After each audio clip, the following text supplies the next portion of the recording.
একজন মুসলমান হিসাবে আমাদের উচিত প্রতিদিন কুরআন থেকে কিছু আলোচনা শোনা বা করা। আপনি ইউটিউব নিয়ে পড়ে থাকেন।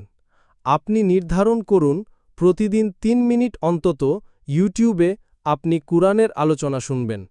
এটা শুনবেনই, এটা আপনি আপনার মনের বিরুদ্ধে গিয়ে শুনবেন। এই চ্যানেলে আমরা প্রতিদিন কুরআন থেকে এমন কিছু বিষয় নিয়ে আলোচনা করব যেগুলোর মাধ্যমে আমাদের ঈমানি শক্তি বেড়ে যাবে এবং আমাদের ঈমানের পথে আসা খুব বেশি সহজ হবে, এবং এমন কিছু টিপস সম্পর্কে আলোচনা করব যাতে আমরা অল্পতেই অনেক বেশি সওয়াবের অধিকারী হতে পারি এবং আমাদের ইবাদতে অলসতা না আসে। সঙ্গে থাকতে আমাদের চ্যানেলটি সাবস্ক্রাইব করে দিন। চলুন শুরু করা যাক। আমরা মুসলমান, তাই আমাদের রবের কাছে যাওয়াই আমাদের একমাত্র উদ্দেশ্য।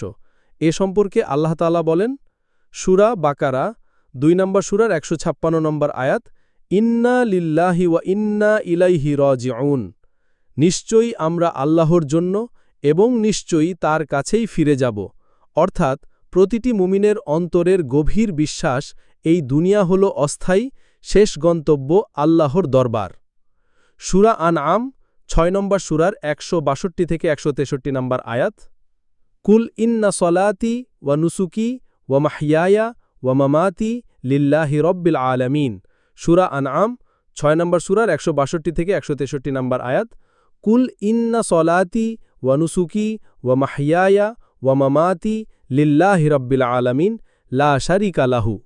বলুন, নিশ্চয়ই আমার সলাত, আমার কুরবানি, আমার জীবন ও মৃত্যুও সবই আল্লাহর জন্য, যিনি সকল জগতের রব, তার কোনো শরিক নেই। অর্থাৎ একজন মুসলমানের পুরো জীবন ও মৃত্যু আল্লাহর সন্তুষ্টির জন্যই হওয়া উচিত। সূরা ফাতিহা ১ নম্বর সূরার ৪ থেকে ৫ নম্বর আয়াত, ইয়াকা না'বুদু ওয়া ইয়াকা নাস্তাঈন ইহদিনাস সিরাতাল মুস্তাকিম। আমরা একমাত্র তোমারই ইবাদত করি এবং শুধুমাত্র তোমারই সাহায্য চাই, আমাদের সরল পথ দেখাও। অর্থাৎ মুসলমানের দোয়ায় প্রতিনিয়ত আল্লাহর সাহায্য কামনা এবং সঠিক পথে থাকার প্রতিশ্রুতি থাকে। সূরা ইনশিকাক ৮ নম্বর সূরার ৬ নম্বর আয়াত, ইয়া আইয়ুহাল ইনসানু ইন্নাকা কাদিহুন ইলা রব্বিকা কাদহান ফামুলাকিহি। হে মানুষ, তুমি কঠোর পরিশ্রম করেই চলেছ তোমার প্রভুর দিকে, অতঃপর তার সান্নিধ্য লাভ করবে। অর্থাৎ প্রতিটি মানুষের শেষ ঠিকানা তার স্রষ্টার কাছেই। সফল হবে সেই ব্যক্তি যে আল্লাহর জন্য কাজ করেছে। চলুন এবার আলোচনা করি আমরা আমাদের রবের পথে ফিরতে হলে প্রথমে আমাদের কিভাবে কাজ করতে হবে। এর প্রথম ধাপ হচ্ছে ঈমান সম্পর্কে জানা। আমরা প্রত্যেকটি বিষয় জানব পবিত্র কুরআনের আয়াতের মাধ্যমে। ঈমান সম্পর্কে পবিত্র কুরআনে আল্লাহ তাআলা যে সমস্ত আয়াতগুলি নাজিল করেছেন তা হচ্ছে সূরা আল বাকারা ২ থেকে ৩ নম্বর আয়াত, যালিকাল কিতাবু লা রাইবা ফীহি হুদাল লিল মুত্তাকিন আল্লাযীনা ইউমিনুনা বিল গায়বি ওয়া ইউকিমুনাস সালাতা ওয়া মিম্মা রাযাকনাহুম ইউনফিকুন।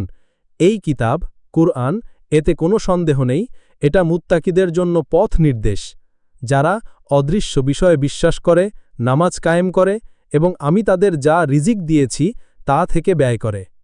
ব্যাখ্যা: ঈমানের অন্যতম দিক হল গায়েব বা অদৃশ্য বিষয়ে বিশ্বাস, যেমন আল্লাহ, ফেরেশতা, আখিরাত। সূরা আন-নিসা ৪ নম্বর সূরার ১৩৬ নম্বর আয়াত, ইয়া আইয়ুহাল্লাযীনা আমানু আমিনু বিল্লাহি ওয়া রাসূলিহি ওয়াল কিতাবিল্লাযী নাযালা আলা রাসূলিহি ওয়াল কিতাবিল্লাযী আনজালা মিন ক্বাবলু। হে মুমিনগণ, তোমরা আল্লাহ, তার রাসূল, তার নাজিলকৃত কিতাব এবং পূর্বে যা অবতীর্ণ হয়েছে তা বিশ্বাস করো। ব্যাখ্যা: ঈমানের মূল বিষয়গুলো হল আল্লাহ, রাসূল, কিতাবসমূহে বিশ্বাস। সূরা আল ইমরান ৩ নম্বর সূরার ২০০ নম্বর আয়াত, ইয়া আইয়ুহাল্লাযীনা আমানুসবিরু ওয়া সাবিরু ওয়া রাবিতু ওয়াত্তাকুল্লাহা লাআল্লাকুম তুফলিহুন। হে মুমিনগণ, ধৈর্য ধারণ করো, ধৈর্যের প্রতিযোগিতায় অবতীর্ণ হও, সীমান্তে প্রহরায় নিয়োজিত থাকো এবং আল্লাহকে ভয় করো যাতে তোমরা সফল হও। ব্যাখ্যা: ঈমান মানে শুধু বিশ্বাস নয়, বরং সেই বিশ্বাসে ধৈর্য, ত্যাগ, পরিশ্রম যুক্ত।